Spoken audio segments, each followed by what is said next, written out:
રઘુવીરસિંહ જાડેજા, વિશ્વ હિન્દુ પરિષદ। તો હાલના સમયમાં હાજી જુમા રાયમાં જે પોતાને મુસ્લિમ અગ્રણી ગણે છે અને કોમી એકતાનો જેમણે મતલબ ઝંડો ઉપાડ્યો છે, એમણે એવું સ્ટેટમેન્ટ આપ્યું છે કે કાદિયામાં જે ગાય માતાને નુકસાન પહોંચાડવામાં આવ્યું, આ સંદર્ભે વિશ્વ હિન્દુ પરિષદ અને બજરંગ દળે શું કર્યું। તો એમની જાણકારી ખાતર અહીંથી હું કહેવા એમને માંગીશ કે જે કાદિયા ગામમાં ઘટના બની એની ફરિયાદ કરવાવાળા વિશ્વ હિન્દુ પરિષદના કાર્યકર્તાઓ જ હતા। તો મિત્રો, તમે આવા સ્ટેટમેન્ટ આપતા પહેલાં થોડોક વિચાર કરો, અમને હર સમય ટાર્ગેટ ન બનાવો।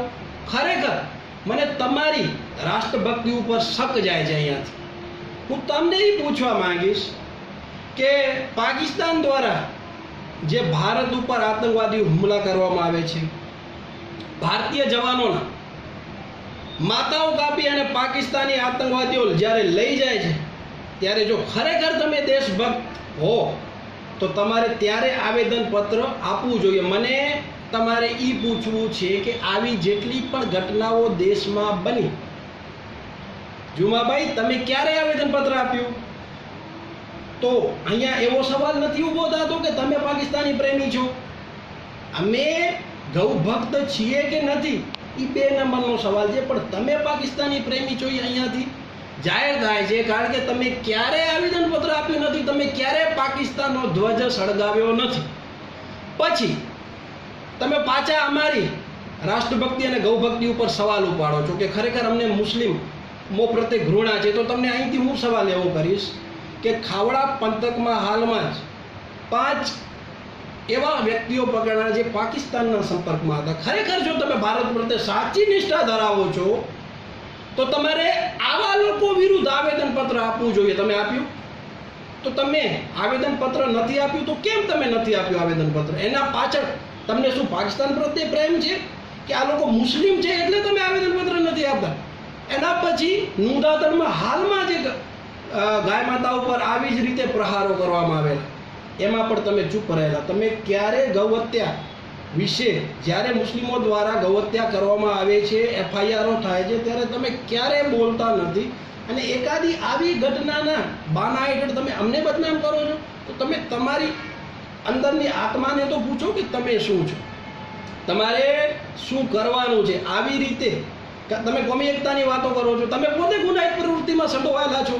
તમારા ઉપર બિદડાના જીતેન્દ્રભાઈ પટેલે FIR કરી છે, તમારા સમાજના લોકોએ તમારા ઉપર અરજીઓ કરી છે કે તમે એ લોકોના પૈસા ખાધા છે, તમે એમની સાથે ચીટિંગ કરી છે।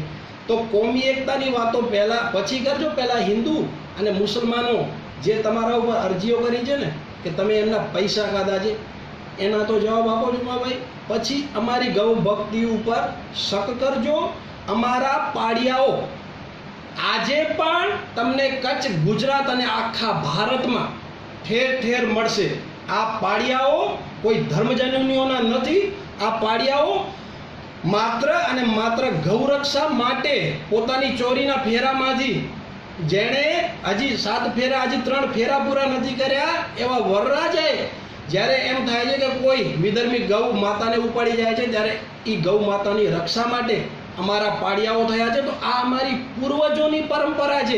તો તમારા જેવા લોકો જ્યારે આવા તુચ્છ સવાલો કરે છે, ત્યારે મારા જેવા લોકોને અહીંથી બોલવું પડે છે કે રાષ્ટ્રને સલામી ના આપવાવાળા અમને ગૌ રક્ષા ન શીખવાડે। અમે અમારું કામ કરીએ છીએ, તમે તમારું કામ કરો, નકર જો પત્તા ખોલી નાખવામાં આવશે તો તમારા માટે તકલીફ થશે।